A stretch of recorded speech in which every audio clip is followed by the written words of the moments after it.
मित्रों, आपकी बात आपके साथ राकेश मोहन त्यागी यूट्यूब चैनल के इस 23 नवंबर के 400वें अंक में आप सभी को मेरी राम राम। इस यूट्यूब चैनल के 400वें अंक के पहुंचने में मित्रों आप सभी का बहुत ही सहयोग व आशीर्वाद रहा। इसके लिए मैं एक बार आप सभी को धन्यवाद भी देता हूँ।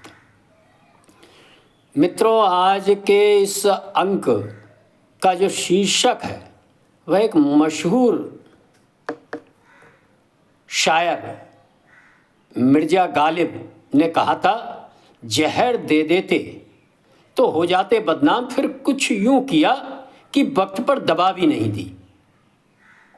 इस शीर्षक का संबंध जो मैं आज आप सबके जौहरे दद्दा मेरे चर्चा का नाम हो, जाको देश में पनपते फैलते आतंकवाद और ख़ास तौर से जो नया एक मॉडल अल फलाह, जो आतंकवादियों की सफलता, आतंकवादियों की समृद्धि और इस देश से में शांति से मुक्ति करने के लक्ष्य को लेकर लंबे समय से इस देश में कार्यरत था। 15 साल 20 वर्ष से, वैसे तो हजारों वर्ष से ये देश के अंदर ये जो आतंकवाद का धंधा चल रहा है वह हम सब जानते ही हैं।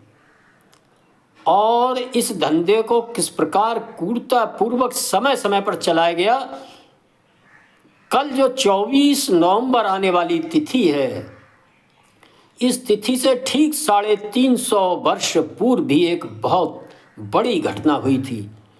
एक किस प्रकार की आतंकवादी घटना हुई थी उसका संबंध कल 24 नवंबर से। मेरा अनुरोध है कि जो मेरे दर्शक हैं, खास तौर से मैं चाहूँगा कि वे अपनी कीमती राय जो कमेंट्स के माध्यम से दें, उसमें इस बात की घटना का जरूर जिक्र करें कि आखिर 350 वर्ष पूर्व इस देश के अंदर सनातन के लिए, इस राष्ट्रीय हितों के लिए कौन ऐसे महान पुरुष थे जिन्होंने अपना बलिदान किया था इन आतंकवादियों से जूझते हुए। मित्रों, मैं चर्चा वर्तमान समय में जिस प्रकार अल फलाह यूनिवर्सिटी और जो आतंकवादी घटना लाल किले पर हुई थी उसके संबंध में विभिन्न स्रोतों से जो जानकारियां प्राप्त आ रही हैं, जिस प्रकार आतंकवादियों ने 6D के नाम से एक अपना ऑपरेशन लॉन्च किया था जो आगामी 6 दिसंबर पर उनका होने था, और उसका जो जांच के बिंदुओं के आधार पर जो निष्कर्ष निकल कर आ रहे हैं कि 30-32 ऐसी कारों का इंतजाम किया गया था। पूरे देश को दहलाने की साजिश थी और इस देश जो शांति महसूस कर रहा था 2014 के बाद। मैं लगातार कहता हूं कि इस राजनीतिक युग में भारतवर्ष 2014 के बाद जो युग आया है, जिसको मोदी युग भी कहते हैं, जिसमें शांति के साथ जी रहा था, देश आगे बढ़ रहा था, उस शांति से मुक्ति दिलाने के लिए किस प्रकार अल फलाह शब्द का उपयोग कर एक यूनिवर्सिटी में कार्यरत डॉक्टर 1, 2, 4 नहीं सैकड़ों पाए गए हैं। और ये जो घटना दैवयोग से निश्चित ही इसमें ऊपर वाले की भी इच्छा शामिल रही है कि आतंकवादी ये अल फलाह यूनिवर्सिटी में थे, वह सफलता प्राप्त ना कर सके, समृद्धि प्राप्त ना कर सके, इस देश की शांति से मुक्ति ना दिला सके। इस प्रकार का ऊपर वाले की एक इच्छा रही और उस कारण किस प्रकार जम्मू कश्मीर के सुरक्षा बलों ने, सुरक्षा कर्मियों ने, अधिकारियों ने एक छोटी सी घटना के माध्यम से कड़ी दर कड़ी जोड़ते हुए जिस प्रकार पूरे देश में अहमदाबाद से लेकर फरीदाबाद, अल फलाह, टर्की, अरब देशों और ढाका पाकिस्तान से ये जो इनके सबके संबंध इन आतंकवादियों को जोड़ रहे थे, कितना गहरी साजिश थी, इस बारे में इस साजिश को उजागर करने का काम किया। निश्चित ही वह सब धन्यवाद के पात्र हैं। मित्रों, सुरक्षा बलों पे बहुत बड़ी जिम्मेवारी होती है। वो 50 बार सफल हो सकते हैं, उनकी सफलता के बारे में हम सबको पता नहीं लगता। 50 बार आतंकवादी, देशद्रोही, देश विरोधी लोग असफल हो सकते हैं, उस बारे में पता नहीं लग सकता। लेकिन यदि सुरक्षा बल, गुप्तचर विभाग व अन्य जिम्मेवार लोग एक बार भी असफल हो जाएं और आतंकवादी सफल हो जाएं तो पूरे विश्व को पता लग जाता है। मित्रों, ये हम सबको ध्यान रखना चाहिए। लेकिन मेरा फिर आपको मैं इस पहलू की ओर याद दिलाना चाहता हूँ कि वो जहर दे देते तो हो जाते बदनाम। फिर उन्होंने कुछ यूँ किया कि वक्त पर दवा नहीं दी। इसे हमारे देश, हमारे समाज और हमारे जिम्मेवार लोगों में किस प्रकार ऐसे लोग बैठे हुए हैं, इनके बारे में हम जानेंगे तो समझ में आएगा आखिर क्या कारण था कि अल फलाह जैसी यूनिवर्सिटी फरीदाबाद हरियाणा के अंदर पनपती रही। यही घटना कहीं पश्चिम बंगाल, केरल व अन्य राज्यों में हुई होती तो सारे लोग इसको भारतीय जनता पार्टी की सुरक्षा और अन्य दलों की असुरक्षा के बारे में एक रखते, उदाहरण के रूप में रखते। लेकिन आखिर जब आप ध्यान देंगे तो मनोहर लाल खट्टर और वर्तमान सैनी सरकार विगत 15 वर्षों से हरियाणा के अंदर कार्यरत है। आप इस अपनी जिम्मेवारी से बच नहीं सकते, अपनी जवाबदेही से बच नहीं सकते।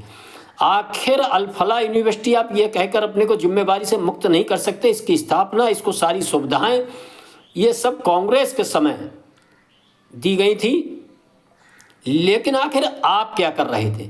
आपके गुप्तचर विभाग जो फरीदाबाद अल फलाह यूनिवर्सिटी के आसपास जो कार्यरत था और जो थाने थे, एसएचओ जितने 15 वर्ष रहे वहाँ, एसएसपी रहे, गृह सचिव रहे, आखिर उनकी क्या जिम्मेवारी थी? उनका गुप्तचर विभाग क्या सोया था?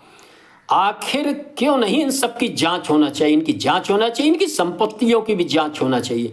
कहीं ऐसा तो नहीं कि जो दवा देनी थी इन्हें आतंकवाद के वादियों के खिलाफ, उनके कार्यों के खिलाफ सूचना देनी चाहिए थी गुप्तचर विभाग को, एसएचओ को सब जानकारी होना चाहिए थी और उनके खिलाफ, आतंकवादियों के खिलाफ जो कार्रवाई करना थी वह क्यों नहीं की?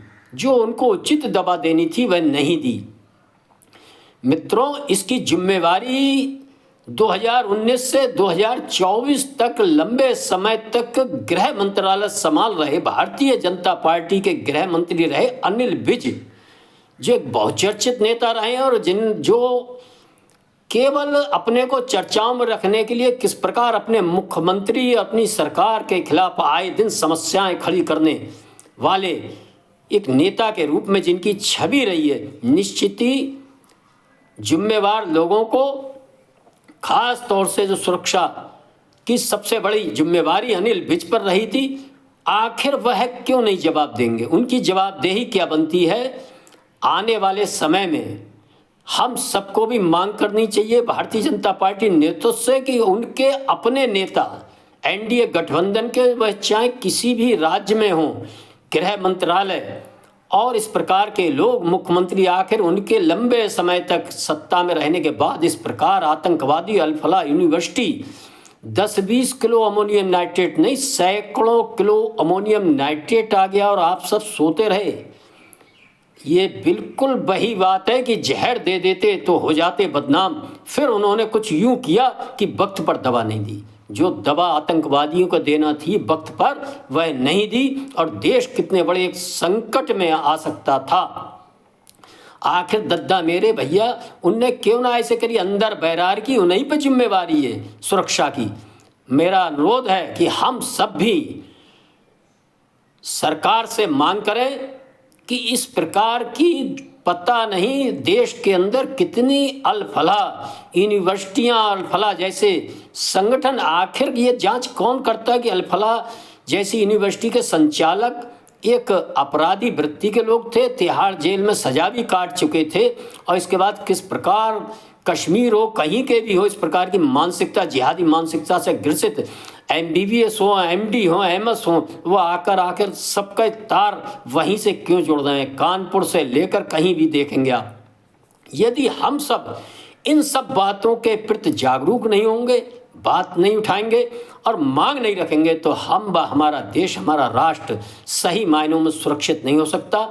सारी प्रकार की राजनीतिक प्रतिबद्धताओं से ऊपर उठ के ये मांग हम सबको उठाना ही चाहिए सरकार के सामने कि अपनी पार्टी की सरकार भी जहां यदि इस प्रकार की घटना पाई जाए, लंबे समय से अचानक कोई घटना हो जाए, समझ में आता है कि भाई कोई अचानक है, लेकिन आखिर 10-10, 15-15, 20-20 साल से इस प्रकार की गतिविधियां चल रही हैं। आपके अनिल विज जैसे गृह मंत्री, मनोहर लाल खट्टर जैसे मुख्यमंत्री व गृह सचिव और वहाँ एक पूरा सिस्टम होता है, एसएसपी, डीआईजी, एसएचओ और गुप्तचर विभाग कहाँ सोया पड़ा था। इसकी यदि जांच, इनकी जिम्मेवारी, इनकी संपत्तियों की जांच, इनके संपर्कों की जांच नहीं की जाएगी तो फिर ये बात समझ में नहीं आएगी कि आखिर ये जो रोग है दवा ना देने का समय पर, ये कहाँ तक हमारे समाज में, हमारे जिम्मेवार लोगों में घुस चुका है। मित्रों, मेरा अनुरोध है कि यदि ये अंक आप सबको पसंद आया हो तो इसको सुनकर लाइक करें, शेयर करें और चैनल को भी सब्सक्राइब करेंगे। धन्यवाद। जय श्री राम, जय श्री वाल्मीकि भगवान, भारत माता की जय।